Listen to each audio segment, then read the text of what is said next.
Welcome everybody in this bustling house in the heart of Europe. Welcome to the 8th Mansholt lecture, organized by Wageningen University Research here in Brussels. Welcome also to the audience online and the people here in the room. And it was already buzzing here. Of course, we can't not mention that even though we're in the heart of the European Union, your minds are probably also overseas a bit with the election results this night, this morning, and also today. But today we're going to talk about the key dilemmas on future land use for agriculture, forestry, and nature in the EU, but of course also in the way that it relates to the rest of the world. Today we're celebrating this lecture, which is connected to a report with all these key dilemmas. A report written by Wageningen scientists and honoring a tradition of hosting this lecture every year here in Brussels. It's a report that really shares these different dilemmas, not to just share with you all different insights, but raising questions that really spark the dialogue among all of you. And that is also why I'm hosting today's session. My name is Simone Ritzer, and as the program lead on dialogue in Wageningen, it is my job to really connect all these different views, different stakes and different perspectives, not always to end up there in the middle with a certain consensus, but really to raise better awareness and understanding for each other's point of view. This is the 8th Mansholt lecture, a tradition that followed the name and carries the name of Sicco Mansholt, the former Dutch Minister of Agriculture, the founding father, you may say, of the Common Agricultural Policy, and someone who, over the course of his life, with seeing that the environment, the people around them, our continent needs a change, he also changed his perspective. And I think that that very much suits also what we are discussing here today, changing perspective, looking at these different dilemmas. Some announcement before we're going to start. We have an online audience, and I invite you to write your questions in the chat, and our team will do its best to answer them afterwards. For the people here in the room, apologies for the heat already. I hope you have some cards with you to keep you awake. And for all of your questions, please keep them with you. Keep them with you because there will be plenty of space during the drinks to ask them to our scientists and all the colleagues that are around. I will introduce all these speakers to you later, and after which we will have a political reflection by two members of the European Parliament. But first, I would like to give the welcoming floor to the president of Wageningen University Research, Sjoukje Hemelwade.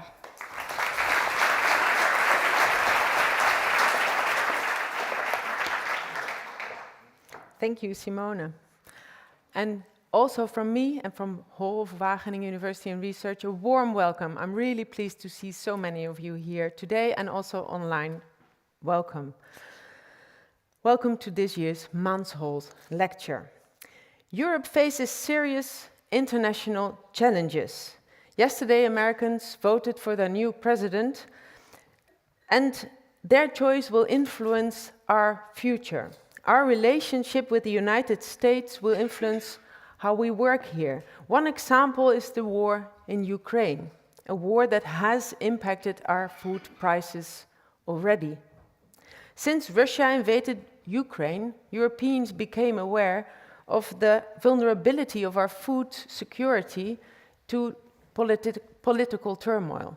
Suddenly, after the invasion in 2020, some of the shelves in our supermarkets were empty, and some food prices skyrocketed because of food speculation and skyrocketing fuel prices. And at the same time, food production is increasingly impacted by climate change due to drought and heat and salinization of our soils, not only in Southern Europe, but in all of Europe, but especially in Southern Europe, like we can see by the devastating effects of the floods. recently, which impacted Valencia region and cost many people their lives and their homes, but also destroyed some of the greenhouse areas in a important horticultural region. And these extreme weather events are from all times, but their intensity and their frequency are increasing due to climate change. So we have also seen that farmers have taken to the streets because of their frustration because they do not feel appreciated for their hard work, but also lack of appreciation, but also because of the frustration, because of the maze of sometimes conflicting rules and regulations they are faced with. In short, a fresh look at European food systems is needed. This requires an integrated, long-term vision. Recently, the Strategic Dialogue of the Future of Agriculture in the European Union presented its report. The group of 29 representatives from all corners of the Dutch, not the Dutch, but the European food system, of course there were Dutch at the table, worked for 7 intensive months to agree on a set of recommendations for the common agricultural policies of the future. And as a part of this, they presented their vision for the European agricultural system in 2035. And this vision provides a direction, but it left some key issues undecided. These key issues are difficult, but important questions that need to be addressed. And we should talk about these questions because what every farmer I talk to says is that more than anything, they want reliability and predictability. They need predictability to build their businesses on and to make investments. And to give them predictability, they need a long-term stable vision. Europe is and will be perfectly capable of producing enough food to feed its inhabitants. But we need more than food alone from our lands. So we must talk about balance. What do we consider most important and what are the consequences of choices? And one of the key issues we need to talk about is the use of land, one of our increasingly scarce resources, usable land. At Wageningen University Research, a group of scientists has worked on this, studying scientific reports and scenarios on the challenges of the food system in Europe. They came up with 5 key dilemmas. And the beauty of these dilemmas is that there is no right or wrong. It is a matter of balancing. And the complexity is that with each choice we make in any of these dilemmas, we impact the room for maneuver in any other dilemma. So there are no easy answers here. The way forward requires open dialogue, especially with those whose perspectives may differ from our own. It is through these conversations that we will uncover the most insightful and sustainable solutions, and we will discover unexpected pathways forward. But even then, we are likely to find parties with vested interests on our path. So we do not only have to have these conversations, we also need to be courageous. We in Wageningen and our scientific partners in Europe, in all the European life science universities and institutions, are more than happy to assist with these dialogues and make sure that they are based on scientific evidence. Today, the group of scientists will present these 5 dilemmas. They intend to inspire and stimulate meaningful dialogue we desperately need to shape sustainable, robust and competitive food and non-food systems for Europe. Thank you.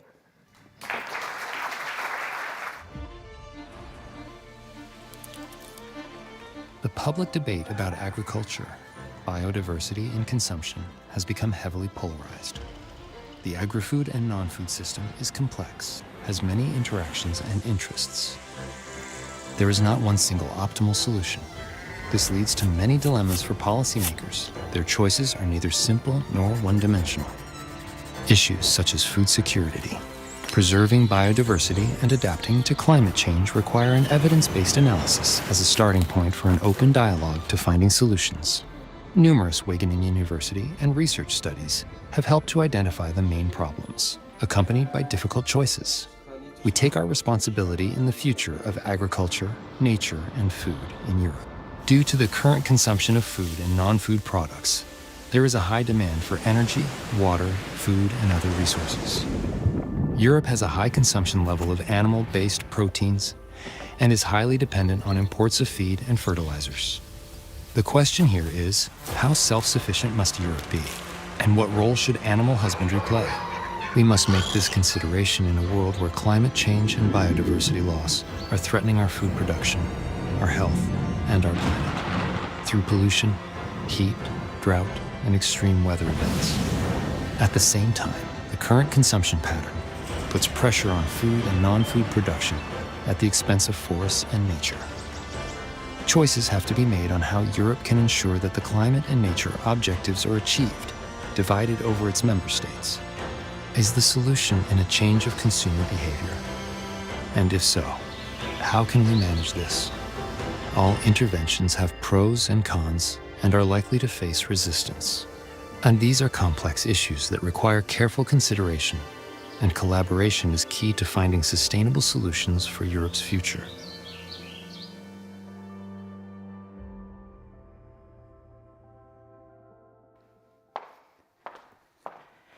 Yes, all these dilemmas have pros and cons, and they're likely to face resistance. It was one of the sentences that you heard at the end, but it is not that choosing between these dilemmas is choosing between right and wrong. It's also not about choosing between two evils. As Sjoukje Mawade just said, it is all about finding the right balance, and maybe even seeing it as choosing between multiple bright futures and looking at it from a perspective of hope. But today, when listening to these key dilemmas, I would like to invite you, as this word dialogue was so often mentioned, to really look at it from an open perspective. Look at it as, well, maybe a newborn into the world and seeing what you would maybe normally not see when hearing the different questions raised.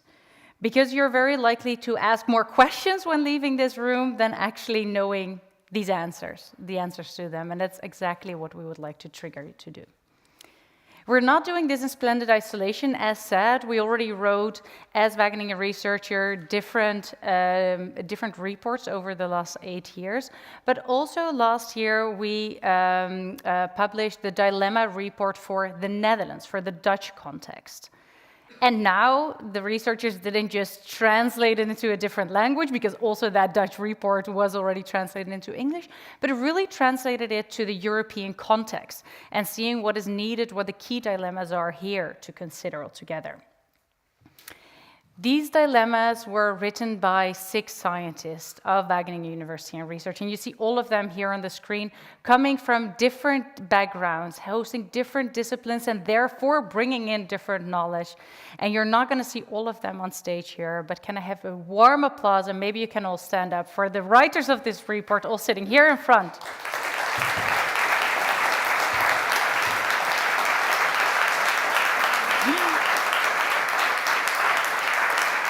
Thank you. And you can ask your questions during the drinks to them, but especially also to each other. 3 of the scientists will be presenting these key dilemmas, and I will ask you to write down your questions or keep them at the top of your head, not just the questions that you would like to ask them, but also the questions that were raised that you would like to ask yourself and the people around you that make you wonder actually how you look at these dilemmas. I think it's time to start with the Mansholt Lecture 2024. Can I have a warm applause for Harriette Bos, Tom Schut, and Jean Nel?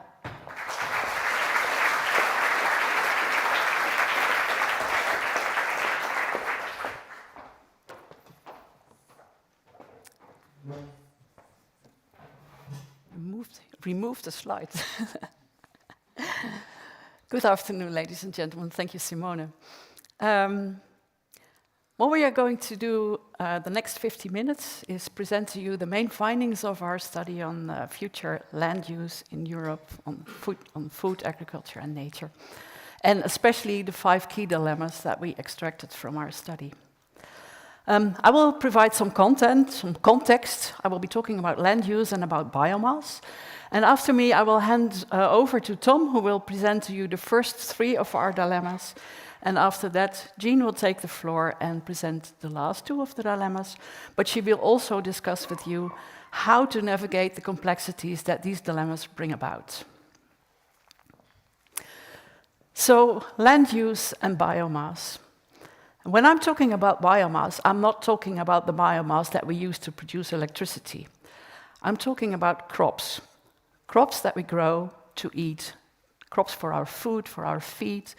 Crops to produce clothes, to produce transport fuels. So I'm talking about plant biomass. And in our study, we had a look at the present demand for plant biomass in Europe. And this is what it looks like, our current demand for plant biomass. So you see on the top food, so this is plant-based food. And then the second really big bar, that's actually feed. So all the biomass we produce to feeding our animals. Then we produce biomass for materials and chemicals, things like bioplastics, those kind of things. For textiles, of course, like cotton, linen, those kind of things. But also for transport fuels. And also fuel wood, timber, paper, and board. And these last categories are obviously not agricultural based, they are forestry based. So this is the whole demand that we have for biomass in Europe. And look at the big bar for feed. This bar is huge. And if you're looking for room for maneuvering, well, maybe it's there. And Tom will tell you a little, we'll discuss that with you in view of the first and the second dilemma. So this is current demand. Have a look at the future demand. We looked at like 2050, so 25 years from now. The demand for food and feed, based on a couple of studies that we looked into, is not expected to change all that much. And that's basically because we think that the number of inhabitants in the EU will stay approximately the same over the next 25 years. And if there's no policy measure in place, this demand will stay approximately the same. Only then. But now have a look at the non-food demand. And what you see is, in all these cases, these bars get bigger. We looked at 2 scenarios. We looked at a low demand scenario and a high demand scenario, and I will explain more of that in a couple of seconds. But first, I want to look with you at especially this bar. So, our future demand for materials and chemicals. Both in the low and in the high demand scenario, this bar is much bigger than it is today. So what are we seeing here? Actually, what we are seeing here is the effect of the energy transition.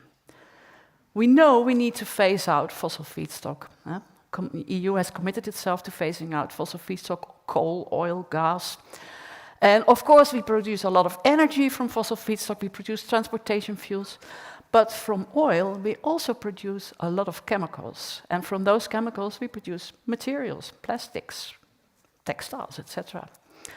Now, what has this to do with biomass? And I'm going to dig one layer deeper, so please stick with me. It gets a bit more complicated.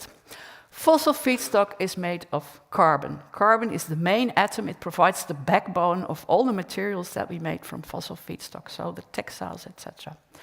And if we are phasing out fossil feedstock, we need to find another source of carbon, because without carbon, these materials cannot exist. So we need to find a renewable source of carbon.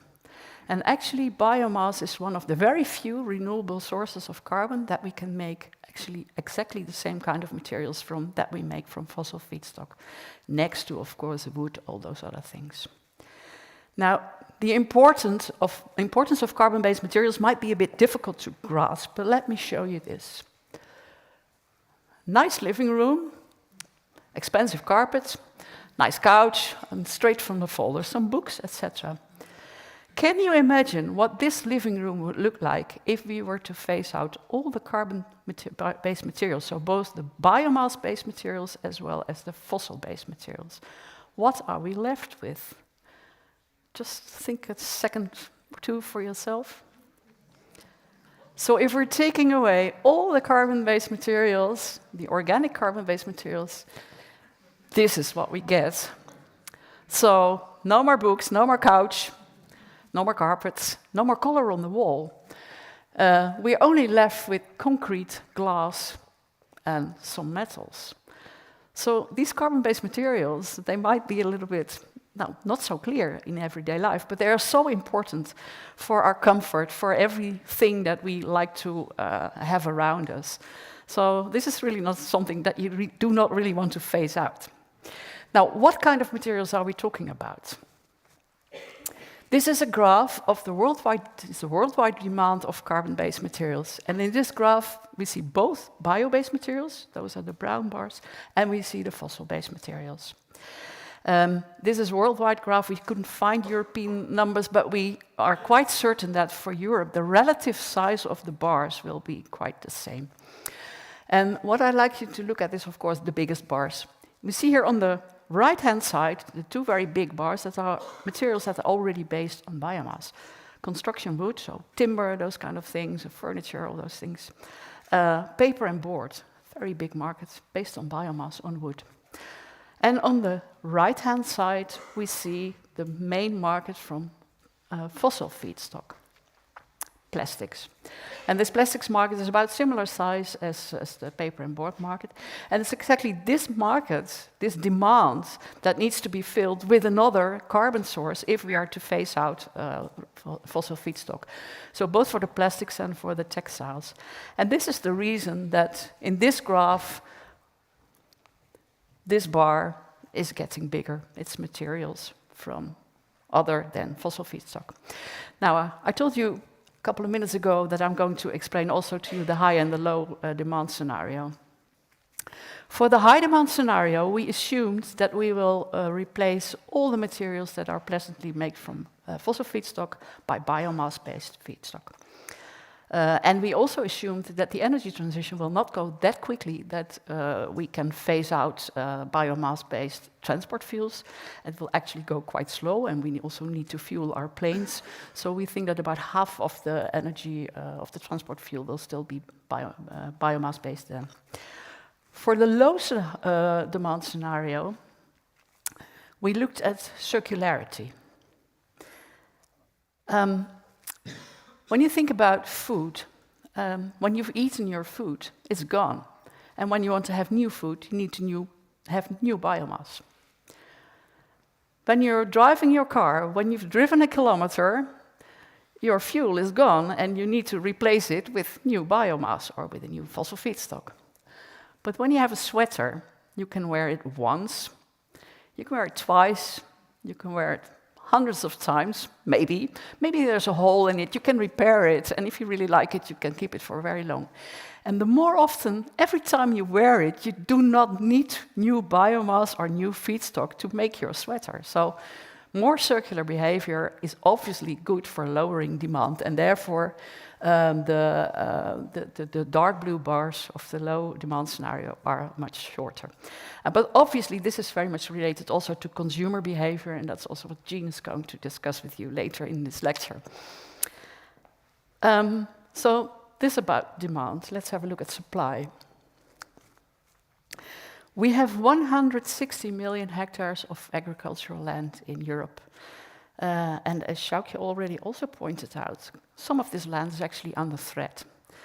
Due to drought, other climate impacts, about 40 million hectares of this land, especially in the south, is under threat. So our production capacity to produce biomass is actually lowering in the south.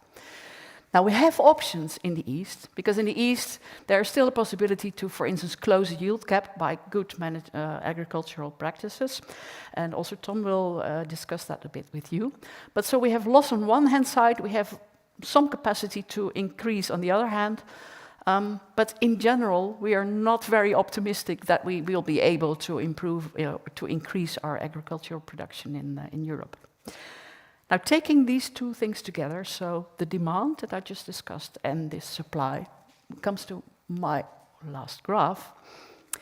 In these bars, what you actually see is the total demand, which is the side of the bar, and then how much of this demand we will be able to fill with European agriculture, and how much of this demand we need to take from other parts of the world. That's the green bit.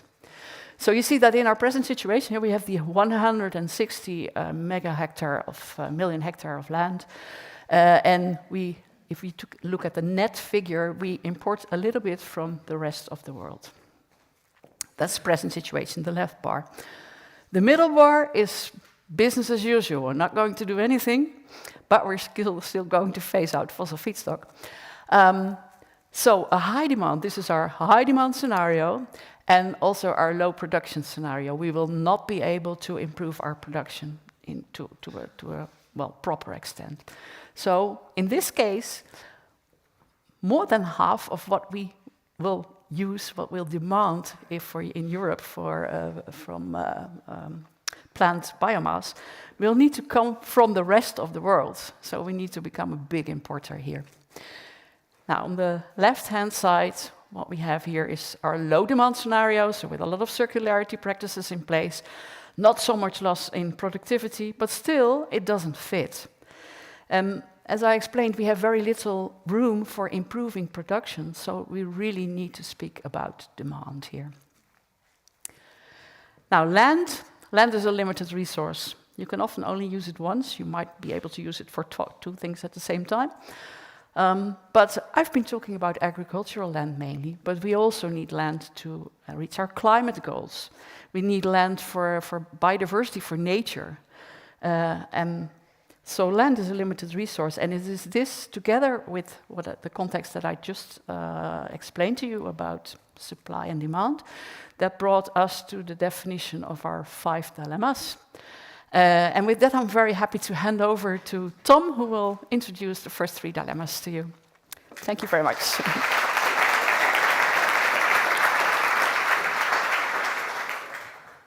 Thank you, Harriet. Good afternoon, everybody. Glad to see so many of you here. Indeed, land is a limited resource. And as I explained, we have defined 5 dilemmas that we need to talk about.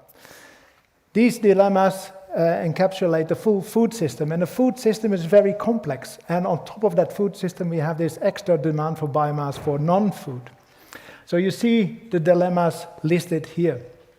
And what is important, and they will be discussed as we go along, but what is important is that all these dilemmas and all these topics are very much related. They're strongly interconnected. If you change one of them, it has directly effects on all the others. So you cannot change one in isolation. You need to look at the full package. And that's what the message is from this figure. Please keep that in mind. It's not an easy task to make a change. If we go to the first dilemma, and that is, to what extent should the EU pursue self-sufficiency in its food and non-food biomass?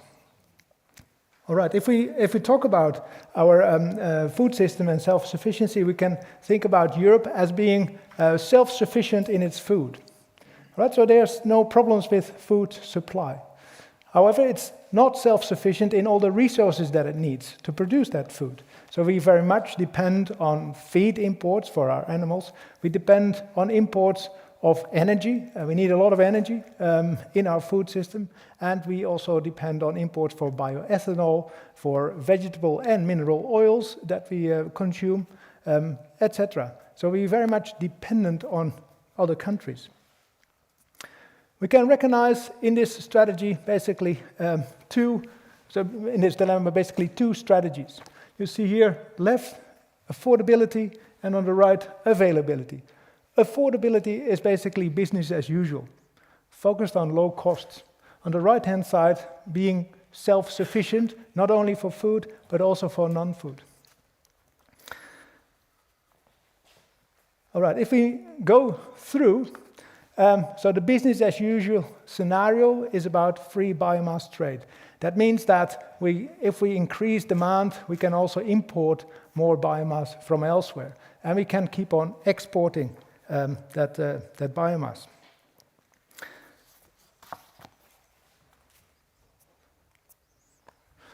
Of course, when you think about this comes with risks. So what are the risks associated to free import and export? We do depend on other countries. And so how risky is that strategy? And secondly, if we keep on using all the feed and other land area associated to production of feed and other biomass, we're also externalizing the impact of land use. So for example, land use in Europe has greenhouse gas emissions associated to it, but also greenhouse gas emissions happen when you have land in use outside the EU. So what does this mean for the global issues related to climate change and to biodiversity? So these are really the big things to think about. The next one is geopolitics and the disruption of supply chain. So to do with risks. What are the risks associated to that? You all remember when Russian troops invaded Ukraine. It directly had an effect on the exported products from Ukraine. Maybe as an example, sunflower oil became suddenly scarce within the EU. That was not a big problem. There were plenty of alternatives available. So we had substitutes. However, what was really a problem was the price hike of energy, because in the full food system, we require a lot of energy. And that energy had an impact on affordability. Right, so affordability of nutritious food became a problem for particularly the vulnerable groups in the EU. So how can we assure that we have a proper policy in place to make sure that we have affordable and good nutritious food for all groups in society? So should we safeguard food production? So these increases in food prices that we saw really had an effect and triggered a strategy around strategic autonomy, which can be defined as a strategy where we are able to act independently from others. There's a number of definitions around, but this is a good one to think about. So if we do that, if we go for strategic autonomy, what does it mean for our land use? What must we change? And what shifts in production will happen in the EU and are needed? So what does this mean for input requirements? Do we need more energy for this? Because if we produce more biomass, we also need more inputs. And what does this mean for dietary variety that we have available?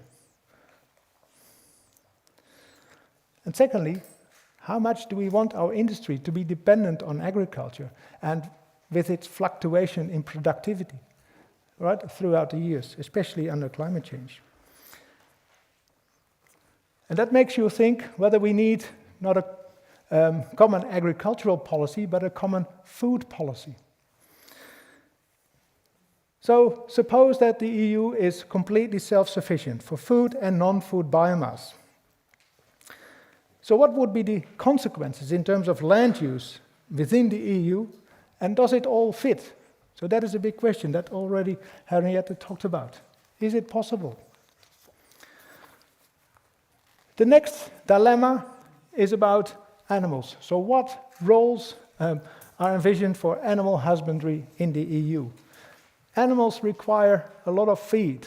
At about 75% of current EU farmland is used to produce feed for all these animals. And part of it is grassland.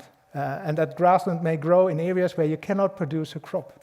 But a large part is also used for maize, winter wheat, and other crops, where you could actually also grow food crops. So their feed crops are directly competing with food crops.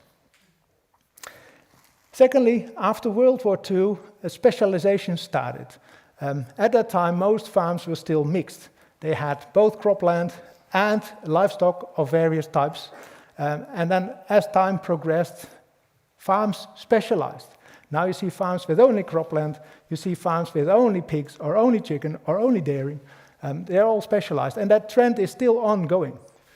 we still see that the number of mixed farms is declining in the EU.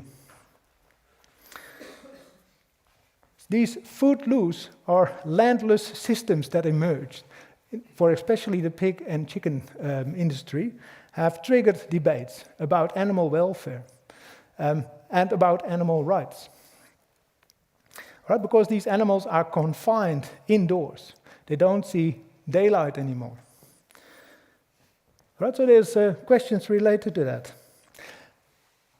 Animals are also a major source of greenhouse gases, as you may know. So ruminants especially produce a lot of methane, but also other animals produce methane in their gut. Next to that we have manure, and manure also produces methane and nitrous oxide, N2O, and that both are important greenhouse gases, much more potent than CO2.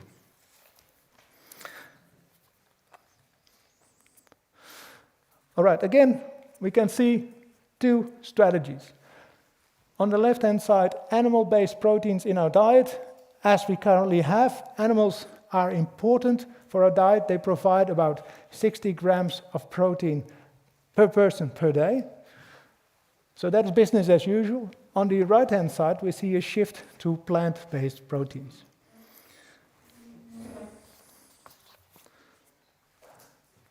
So as mentioned, all these animals, they require a lot of land. We need a lot of land to produce all that feed. All right, 75% of that land is indeed used for feed. And there's a lot of food competition within our system. We can reduce that a bit. All right, and secondly, we can also consume less protein. So from all the protein that we consume, well, about 40% is not needed. We consume 40% more than what is required, and maybe healthy for us to consume. So reducing that would also reduce the impacts of our animal husbandry on the EU. So we are currently dependent on feed imports. We import a lot of feed, especially proteins. 20% of all proteins consumed within the EU come from other countries. And these animals, they are kept in areas that are specialized. I mentioned that farms specialized, but also areas, regions specialized. And we see that those regions are very much dependent on imported feed. That imported feed comes with nutrients, and those nutrients are accumulating in the environment of these especially specialized regions. So that is a major issue. Right, so we are still very much dependent on these feed imports. And if we reduce that, we need to also talk about those specialized regions.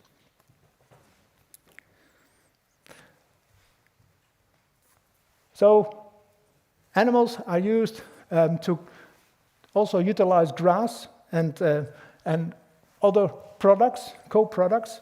About 8% of what animals consume is from co-products, so not that much actually. Grassland is an important component of what they actually consume.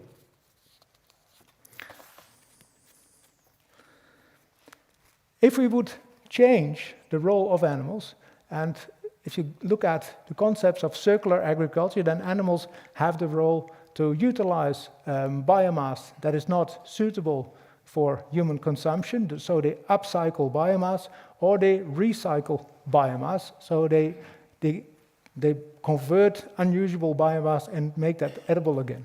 So that is the role that these animals can have in a system where it's more towards the plant-based proteins. It does have an effect.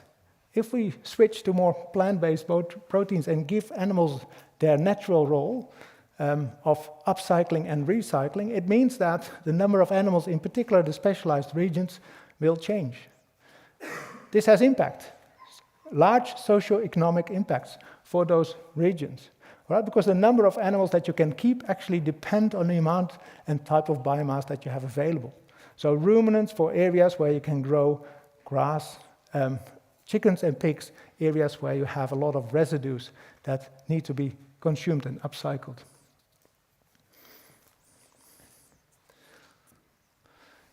If we move to the right-hand side, so the more extreme scenario, fully plant-based proteins, then we still have this large area of grassland that is not used by animals.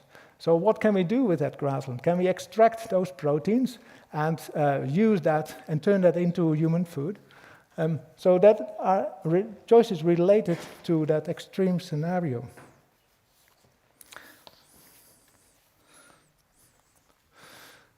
The next dilemma is about at what scale should food and non-food biomass production coexist with climate change targets, because these climate change targets are important. Again, we can see two extremes. An intensive land use extreme related to land sharing, and an extensive land use strategy focused on land sharing. All right, so land sparing on the left, land sharing on the right. So we know that the EU has ambitions to become net zero in 2050. So these are big targets. We all feel the impacts of climate change. Already mentioned, the frequency of droughts is increasing. About a quarter of EU farmland is at risk, high to very high risk of degradation, in particular in the Mediterranean climate zones. So this will have an impact. Not only that, also summer water flows in our European rivers, they may become low in dry years, critically low, and that affects the areas that we can irrigate. So maybe we have to think about what is possible in future if we do not have these critical resources. All right, as mentioned, agriculture is also a major emitter of greenhouse gases. Around 13% of all greenhouse gas in the EU is emitted by agriculture. Methane, nitrous oxide, and CO2 from peatlands are major sources of greenhouse gases. We can cut back on fossil fuels, but we cannot completely cut back on the emissions of these gases. Some emissions will remain, and that means that we need a sink to compensate for these emissions from agriculture. And there's basically two options that we have for that. We can set land aside for afforestation, and we can take out peatlands from production, because peatlands are major emitters of CO2, and when we actually have re-wetted them, then they can become a sink. But of course that has major impact on current land use. Both options require land. So the land sparing means that we have specialized regions focusing on agricultural production, and we have bits of land set aside for nature. So what does this do for the ambitions that we have in the EU to restore 20% of degraded lands, have more than 15% under biodiversity-friendly agriculture, and how can we then fit in the extra trees that we need to plant? About 3 billion is the task. And not to forget more organic agriculture. So it doesn't really combine with this strategy. So how can all these ambitions be combined in EU landscapes? So the second one is resource autonomy that we have, so related to this strategic autonomy. We can increase yields, because at the moment, on average in the EU, they are about at 55% of what is theoretically possible under rain-fed agriculture. We think that that can increase to 75% if we combine this with good agricultural practices, without a lot of impact on the environment. But of course, you need energy, you need inputs to make that happen. You need fertilizers to make it happen. So where does all that green energy then come from? Well, if we move more to the right, we also come across mixed landscapes where we have both forms of intensive and extensive agriculture. And in fact, land sparing or land sharing is a matter of scale. If you imagine a farm, and on that farm you set aside a bit of land, for example, for permanent hedges, which are really important for biodiversity, that is considered land sparing. If you zoom out and are looking at it from a regional perspective, it is land sharing. All right, so it really matters on what scale you are looking at. But of course, in mixed landscapes, we do see that there's an opportunity to combine both crop and livestock. So reintegrating crop and livestock production, bringing back grasslands in cropland-dominated areas would bring a lot of benefits. All right, should the EU have a policy to make this happen, to reintegrate crop and livestock systems? As mentioned, those peatlands, they are very important. Should we have a policy for these hotspot areas to actually make sure that they are re-wetted and the emissions are reduced? All right, that's a big question. And lastly, if we move to a very extensive scenario, you're talking about organic farming and maybe landscapes elements everywhere in EU. These landscapes elements are important because they are part of a blue-green veining network that allows populations to exchange genes. However, organic farming is also comes also with a lower production.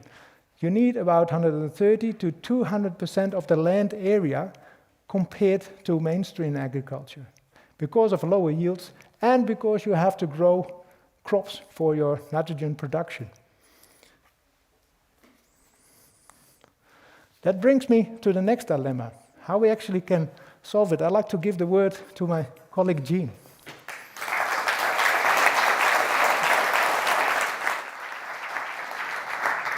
Thank you, Tom, and thank you, and good afternoon, everyone. It's lovely to be here. So I'm going to give you 2 more dilemmas of the 5, and then I'm going to hone into some of the questions that we've heard on stage today and think about how we could navigate all this complexity. Just to recap on the questions, on the dilemmas that Tom raised, it's EU self-sufficiency, the role of animal husbandry, and can climate, biodiversity, and production targets, how can they exist on the landscape? Now, this last dilemma, this is the one that I'm going to speak about now, but instead of looking at it at the landscape perspective, we're going to zoom out to the EU level perspective and ask questions about how can we allocate climate and biodiversity targets across member states. On the one hand, we could share them quite evenly and distribute them evenly across member states. And on the other, we can take a more EU-level perspective and look at how we could tailor the climate and biodiversity targets to make more strategic use of country characteristics. Now, that already starts to point towards uneven sharing of targets, and you then start to think about how can you trade goals? Can we trade goals? Well, indeed, it is already happening for climate change and climate targets. Member states are very much able to take their land-based carbon budgets and trade them under certain conditions, at least until 2029. But what those conditions are will very much, after 2029, will very much determine how land is used and what the land use will look like in the future. So the level of permissible greenhouse gases, for example, will really affect a country's decision on how they can intensify or de-intensify livestock, or how they can actually add areas of forestry or agriculture. Now, adding biodiversity to this mix is really complicated. It's tricky because nature is not quite as substitutable as a carbon molecule. If you think of a grassland in the south versus a grassland in the north or east, it's very different.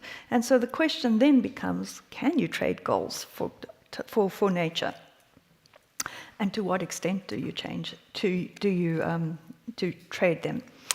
Now, one of the things about arguing for trading goals for nature is the fact that nature is not evenly distributed across member states, and high nature value areas exist in very patchy areas. And one of the things is that we do need a tailored approach to be able to design a climate-proof nature network where species and habitats can move as climate changes.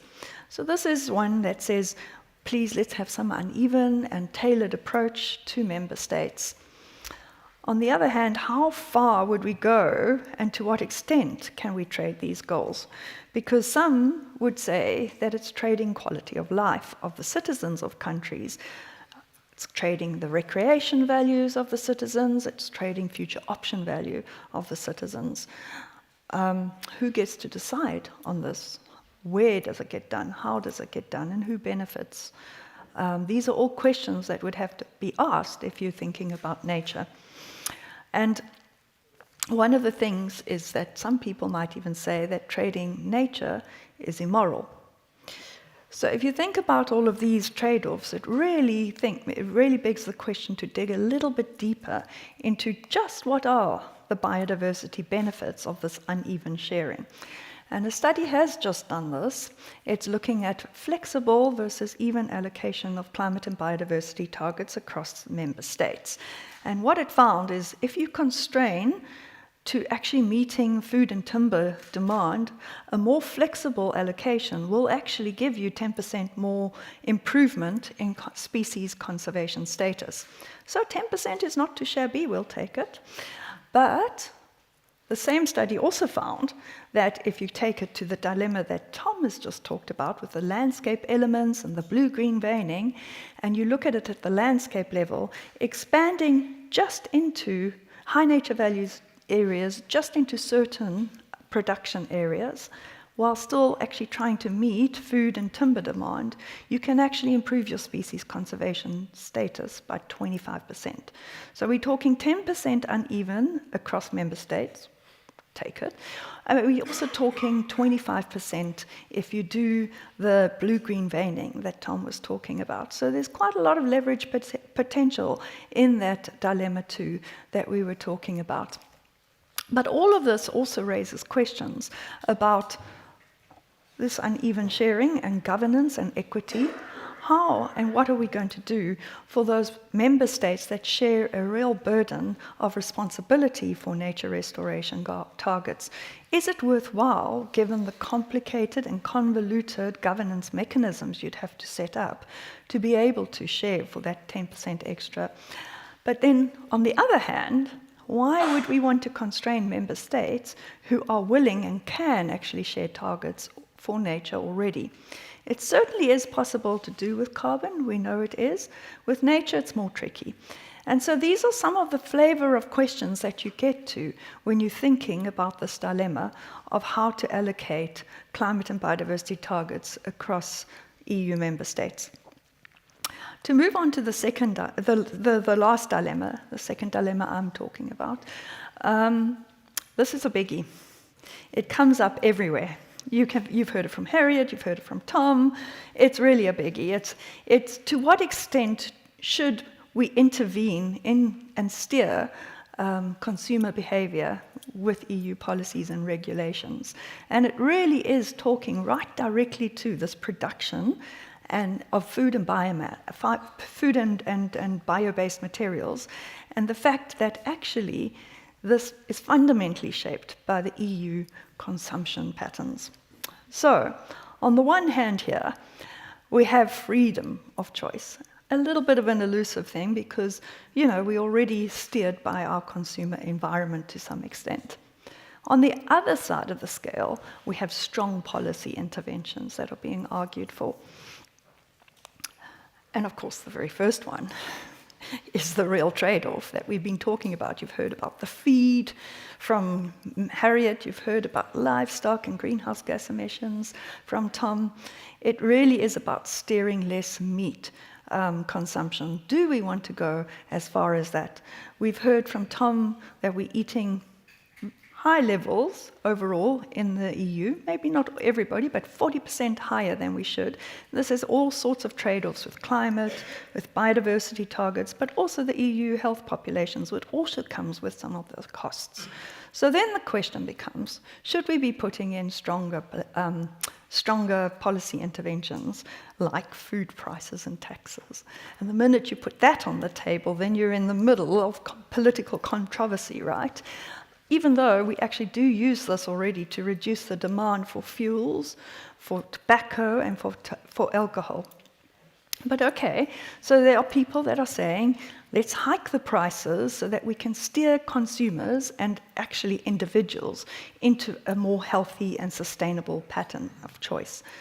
The people on the other side that are arguing for freedom of choice are saying, give people decent information through labeling, give them awareness campaigns, give them education campaigns. And then yet another argument is, what about the food environment that we push consumers into? Should we not be regulating that a little bit more strongly? Should we not be regulating the way we market things and the options we provide? And this is a very valid argument, because without viable alternatives, hiking prices is going to be something that's just going to catch very vulnerable groups. So these are some of the things in the food environment. If you turn to the non-food environment, which Harriet was speaking about, we have the same situation here with our clothing and with repairing. You heard very, very, very well from Harriet about how we should be re-wearing our clothing to save land. And so it begs the question, should we be allowing freedom of choice, or should we be actually putting in more stringent measures on prices, on planned obsolescence of appliances, for example? What should we be doing about this? And how can we organize a non-food consumer environment that makes it much easier to re-wear, exchange clothes, and repair stuff? Of course, there are trade-offs. We've heard very convincingly about the food trade-offs and the non-food trade-offs in demand, that the demand is going to get higher when we have a life without fossil. So we've got a hike in food prices. This is not a reason for inaction. We should really think about how we can rejig the whole system so that we can protect the most vulnerable groups. This, I think, is really something that we have to really think about. So the arguments are that food price will hike if we actually do renewables and live without fossil fuel and move. So I think this is something that we really need to think about, because the thing is that food prices, we've seen it on the other side too, an over-dependency on fossils has also led to fuel shortages, and it's also led to food price hikes. On both sides, you get it. And if we sit back and do nothing, then climate change and biodiversity loss and environmental degradation will have a feedback loop that you have to be aware of, because that will probably also cause shortages in production and food price hikes. So all of these trade-offs really beg the question then, have we reached a time where we need to think beyond agricultural productivity, to think beyond that to more holistic food and bio-based systems policy? One in which we try to better regulate the production environment, but we also try to regulate at a system level the consumption behaviors that we have. So ultimately, this dilemma is about, do we leave it up to individual choice to make the right decisions for the society of the EU? And how do we balance somebody's right to barbecue versus the costs to European society? Who is ultimately responsible for consumption patterns at EU level? So that's the last of the dilemmas. What we're now going to be speaking about a little bit is the questions that you've heard, right? And we're going to talk a little bit about navigating complexity. But before I do that, let me just remind you about the network of dilemmas. We've been here a long time now. We've had 5 dilemmas, okay? So we've EU self-sufficiency, animal husbandry, coexistence of climate, biodiversity, and production targets.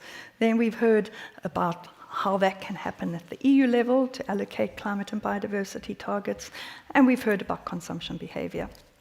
We call these our network of dilemmas, and that's because of the thing that Tom said at the beginning, which is that all of these dilemmas interact, and they actually really, choices in one will constrain choices in other.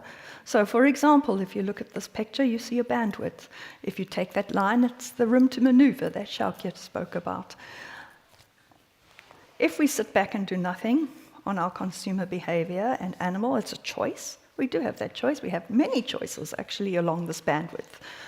But what will happen is it will trade off against EU self-sufficiency.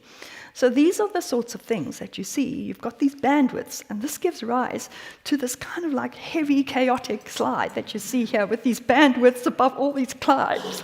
And you, who are sitting in this audience, you might find that if you're sitting here trying to balance all these stakeholders that are lobbying at you from their own interest, you might find that you're feeling very much in the middle of all those lightning bolts coming past. So how do you think about how you can navigate a way forward? How can you get out of this? And this all looks actually quite heavy and oppressive, and I think it's really good to remember at this point why we do this, why we sit in the middle of these lightning bulbs. It's because we want an EU flourishing, a population that flourishes not only for now, but also for future generations. And we really want to find our way out. And at Wageningen, we believe that through dialogue, you can actually find a way forward. So, what next? We think that a logical first step is to take some of these dilemmas that we've now explicitly put on the table with all these questions, tensions, lightning bolts. You can see all those questions sitting on the table there, and we openly talk about them beyond our silos, because if we are making decisions in policy silos and without different perspectives, we're actually constraining others, and we're constraining choices in the others. But then how do you go about this? Well, one of the first places to start might be to find these boundary conditions within which multiple pathways occur. So you see those little stick people up there, and they're pushing that ball, and one's pulling it this way, and the other's pulling it another way. And actually, there are multiple pathways. We don't just find true harmony and balance in these. Multiple pathways can coexist. And what we really need to think about are what are those boundary conditions. And we believe that we can start with thinking about an environmentally safe boundary and a socially just boundary within which multiple pathways can coexist. And it's within that space that we can start thinking about how to navigate and to remain true to those boundaries when people are coming along and doing the boundary pushing, that we remain true and we think about that. Because when we're doing this kind of open dialogue and we're trying to see other perspectives that can coexist with ours, that's when the true connections form, and those are when the unexpected pathways that Sjoukje mentioned actually come out to move out of those lightning bulbs and enter a more flourishing future. And with that, I'm going to hand over to Simona to take us forward.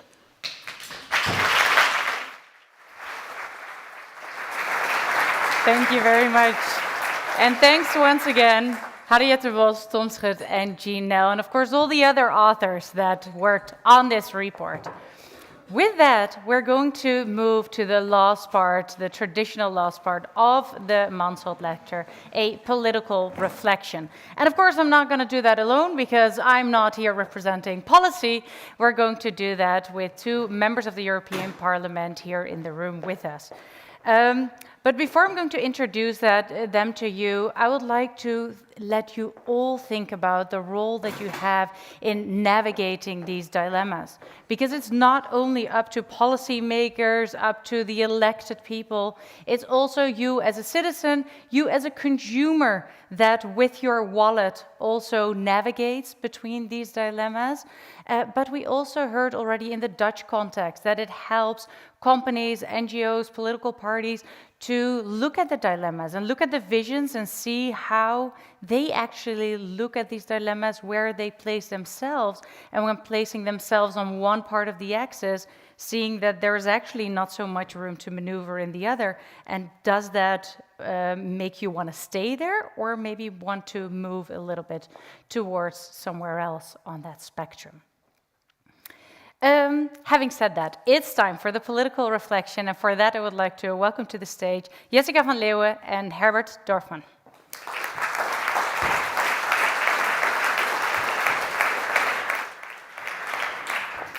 Thank you. Well, while you're taking a seat, a short introduction to both of you for the audience. Herbert Dorfman is, well, you call Brussels your home already for quite a while. It's your fourth parliamentarian term, must say, and coming from Südtirol, a member of the European People's Party. Jessica van Leeuwen, relatively new to Brussels, to the heart of the European Union, also from the European People's Party and a Dutch representative of the Boer-Burgerbeweging.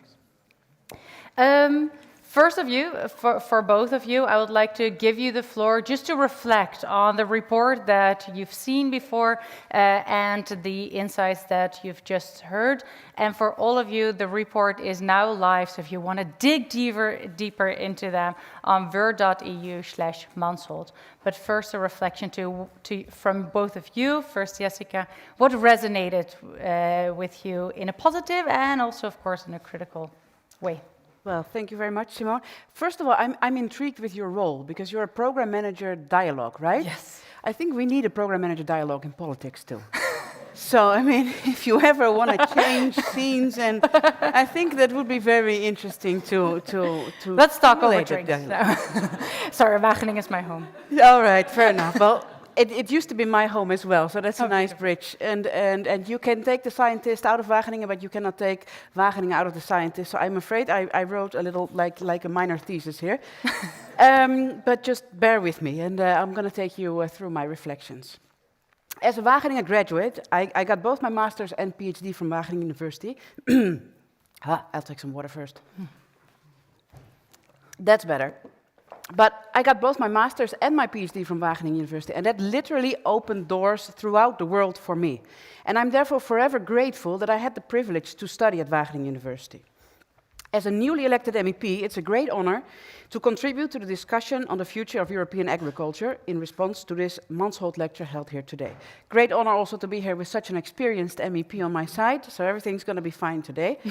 and I've been told that my PhD degree cannot be taken away from me once it's given. So we're good. Both Wageningen and Mansholt, of course, have been instrumental in shaping the success of Dutch and European agriculture. Success that today is increasingly subject to debate due to competing interests concerning the environment, climate, and animal welfare. The report presents the facts and limitations and calls for fundamental choices. However, it does so within a predefined frame. It takes the current European policies on climate and biodiversity as a starting point. It limits the discussion to the boundaries of the so-called safe and just operating space. It adopts the framework of the strategic dialogue as the available room to play. And I question these frameworks, because they seem sometimes disconnected from reality, from geopolitical context, and often result in top-down policies. So I would actually like to start the discussion today with the following observation from the report itself. 1 out of 12 EU citizens, which is more than 8%, cannot afford a daily meal containing meat, fish, or a vegetarian equivalent, in other words, protein. So we need to produce affordable proteins. And half of the current dietary protein content is coming of animal origin. Animal proteins are the recommended source of protein for children, pregnant women, and elderly people, recommended by the WHO.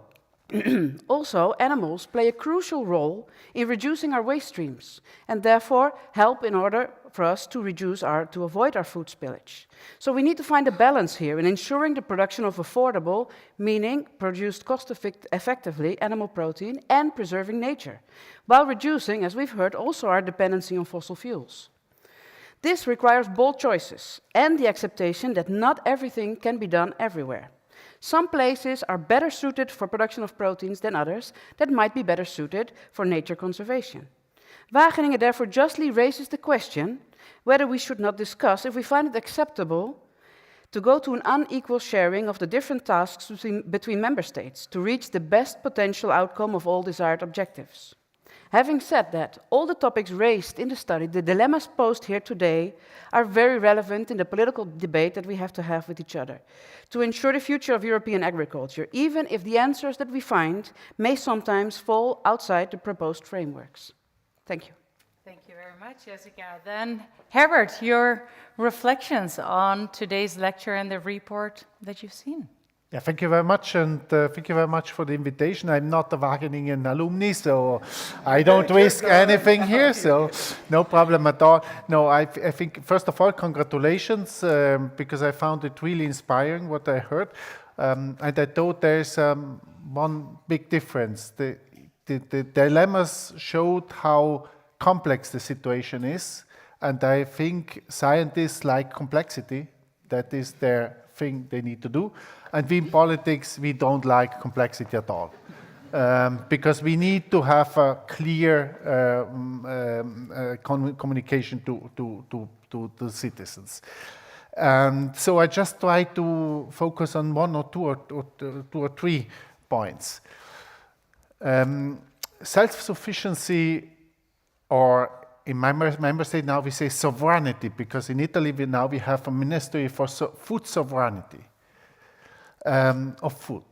This is an idea which came up a bit in the last years, because for many years we didn't think that there's any problem of self-sufficiency.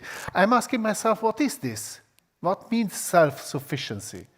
In a complex system where we are going to trade with food, and where we are consuming a lot of food which we cannot produce in Europe, because I hope we will have a coffee afterwards. We will not, if climate change doesn't help too much, we will never produce coffee in Europe. We can change for wine. Or bananas, for example. On the other way around, from the perspective of my own member state, if you go all around the world, the product Italy is known for is food. So Italian food is everywhere in this world. So what is self-sufficiency? I understand that we say, okay, we have certain amounts of, or certain types of food which we could also produce in Europe. We are heavily dependent on other parts of the world. And there I fully agree. Because indeed this is partly true for food, but is especially true for feed. And this, I think, is very much connected with land use. Because in Europe we have, if you look around the world, this planet, we have among the best soils, we have among the best climate to produce, to farm. We are 500,000, we are 500 million population here in Europe. So is it morally, ethically okay to use millions and millions of hectares outside the European Union to feed ourselves? Is this okay? I don't think so. And if we go in this direction, say, okay, how do we need to have systems where we use the land we have in a sustainable way? And I have the impression also in the political debate we are having also in the European Parliament, if it comes to land use, very often we have a real silo thinking. So we need to preserve 10%, 5%, 15% for biodiversity. We need to have this to produce food. I think we cannot do this. We need to combine the things. I think we need to have a thinking or a system where we can produce in a sustainable way on the land we have. And there we need to improve. And with this, I would also like to come to livestock. If you look at the figures, and there I disagree a bit with you, but we need to also debate. I still like you. I hope so. If you look at figures, livestock in Europe is going down. In the last 20 years, we decreased the numbers of sheep in Europe by 20%, the number of bovines by 10%, the number of pigs by 15%, more or less. So it's going down. The problem is that these animals are fundamentally in a very few places in Europe. In Italy, in Spain, and in the northern part of Europe. the whole western part of the Union is more or less animal-free. Yes. There are no animals anymore. And I personally think that animals can play an important role in a circular economy in agriculture. And I do, therefore, I said there I disagree a bit, because I think to say, okay, then we have regions where I say, okay, give this to biodiversity and we produce in a high intensity in other places. This would mean my place at home in the middle of the mountains with grasslands, leave this for biodiversity because we are producing from soya from South America in the Netherlands. Now I'm a bit provocative. But is this a system? Helps this? And I think, especially if we come to bovines and to ruminants, we need to use better our grassland, our permanent grassland. Okay. Because this is an extremely important, and we have a lot of, and here I'm too much coming from the peaks of the mountains, we have a lot of agricultural land, and we come back to the dilemma of the land use. There is, at least from an agricultural point of view, no other use than permanent grassland. On my alpine pasture on 2,000 meters high, I cannot put sugar beets. It's impossible. Or I have animals there, otherwise this pasture is useless. Okay. And we lose it for animal production. And therefore I'm very much in favor to say if we go to animal production, we need to have, at least for bovines, for pigs it's a bit different, but we need to have a link with stocking density. Oh. There needs to be a clear link. Last reflection on food. Well, I personally think I'm not a fan of taxes on food, but I'm a fan to say, okay, what we are going to support with taxpayers' money. And I think once we are spending taxpayers' money, we should do it in a proper way. We should not use taxpayer money for productions which are not going in the right direction. This, yes. And I think this would be a first step, and also what we can do in our common agricultural policy, we should better reflect which sectors are we going to support and what makes sense and what doesn't make sense. And then I'm very much a fan to say we need to educate people on nutrition, and we need to inform people. And then we have on nutrition a problem of maybe of quality, but we have a problem on quantity. Okay. We eat too much. And if we eat the right amount, this would be already a good contribution to, let's say, a better food chain. Okay, so Herbert was already referring to you a bit, Jessica, on what you might not agree upon. Because I didn't say anything about it. No, you didn't say so. I would like I would like to hear your view. Read my mind? Yeah, I don't know.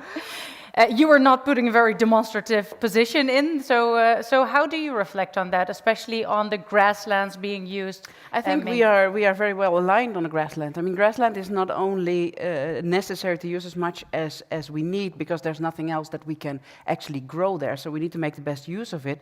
But grassland is also critically important for our climate goals because of the carbon dioxide sequestration, and also because it prevents the nitrate leakage, so it helps to keep water quality, also one of the goals that we have. And that's the difficulty that we have. We want to have so many things, and it's like that was mentioned also in the presentation. If we change on one side, something is going to happen on the other side. So we need to be able to make the choices. And I think Mr. Dorfman also agrees with me that the Alpine mountains are just fantastic for any kind of ruminants, but it's not very convenient to have pigs there. As well as for skiing, I must say. Yeah, well, another trade-off, If you want to have a ski piste, you cannot have animals there, so I don't know, but they're in the stable in the winter, right? Yeah, so we might be there. Grass, but I mean, if we look at what animals to use where, I mean, ruminants are, of course, the best in order to get our protein source out of grassland. But if we look at what animal is the best in order to make best use out of our waste streams that are coming from our human food chain, it's pigs. I mean, they're the most efficient. If you look at what you're supposed to eat in terms of animal protein when it comes to climate impact, poultry is referred to because it has the best feed conversion rate. So it requires less feed in order to produce a kilogram of meat. So there we have different trade-offs to look at. And I think there we still have to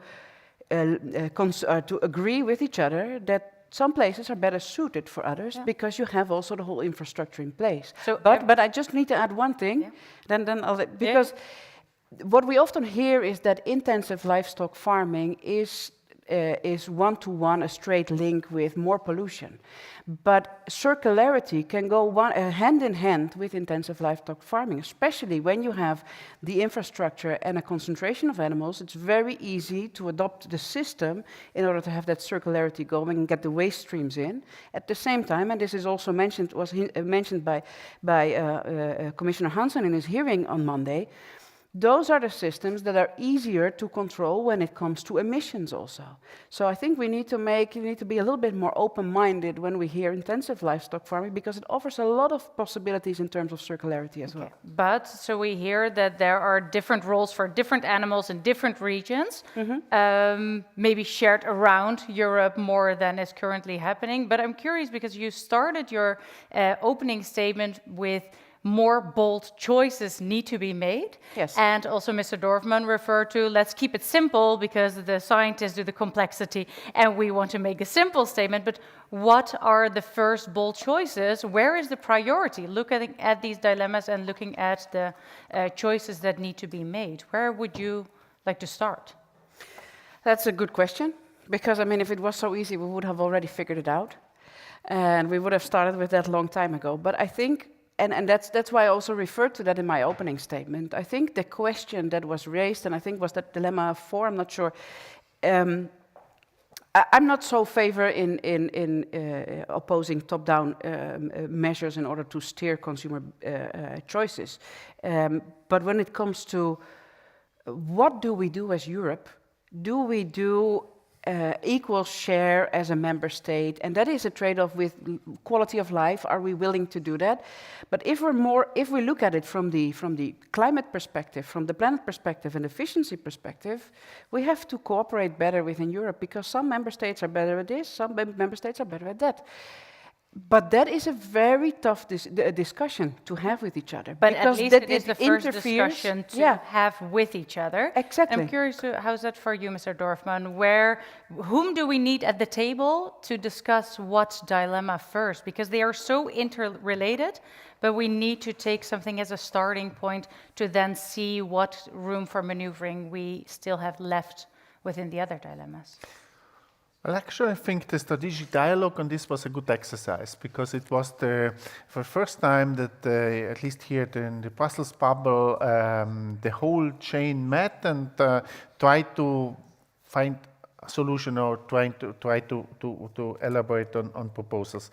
We spoke a lot about agriculture this evening. I think we should also speak about forestry. If it comes to biomass, forestry is extremely important in Europe. And I think what we can do as policymakers at European level, we have, as I said before, we have quite a lot of money for the agricultural policy in our hands. And we should really reflect if this is the need of biomass in the future, how can we organize this in a sustainable way? And I think from this point of view, that this hour for me was really inspiring to think, okay, how we can create a system, how we can with the support, with the money we have, and the money is clearly a driver. How can we use this driver to bring the farmers and forestry world in the right direction? And I'm quite convinced that is very much then market-based, because the farmers, we had after strategic dialogue, we had a big debate about meat consumption, the same as we have now. I was the farmers, if they earn money to produce soya or maize, they will do this. They are flexible. But we need to give them a possibility to earn their income. They are not fixed on a specific production. How do you see that, Mr. van Leeuwen? Do you see that flexibility, and especially when continuing on the strategic dialogue, looking at these dilemmas, who need to be at that table who we maybe didn't hear at this moment so far? Well, that's an interesting point, because that's indeed one of the points I have with the strategic dialogue. I like the initiative very much. Of course, it is impossible to have all the stakeholders at the same table in the same room. So it's a very good starting point, and it gives us some tools in order now to have the political discussion. I think what we need to think about is how we're going to use the land that we have in the wisest way. And who needs to be at that table? But I have this because this is a very important point, because we want to decrease our dependency of feed import, which I think is in essence is good. But what will happen is that we will have to increase somehow our land use. That may have spillover effects in other areas, which we don't want to create. At the same time, it's not for a just arbitrary choice that we're importing so much soybean meal, which is also argued, which you can also argue, but which is already a waste stream from the oil production. But we're using that because it has the best amino acid pattern in order for animals to convert that into meat. So you have the best protein efficiency when you use soy. We cannot produce a lot of soy in Europe, so we have to do that with other crops. That means you lose protein efficiency, and you will have to import more amino acids coming from China. So, then where do we find the new exactly. balance? So that's the question. Where would you want to find the new balance? We're not solving one thing immediately. Okay. We're not solving one thing immediately. I think the point on you mentioned the soy is a effect of fossil. I didn't understand that. No, soy. The protein composition of soy is so brilliant that it's almost 1-to-1 to animal protein. So you lose very little efficiency when you digest the protein and you convert that into animal protein.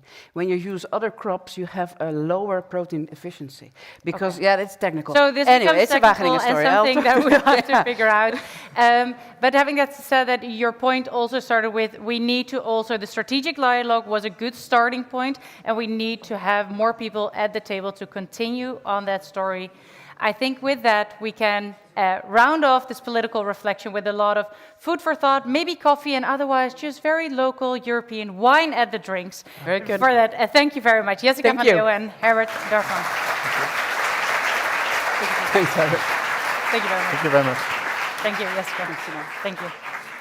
And with that announcement of wine, of course, triggered all of you to almost stand up. But for closing words, I would like to give once more the stage at the end of this enlightening Mansholt lecture to VER President Sjoukje Hemovada.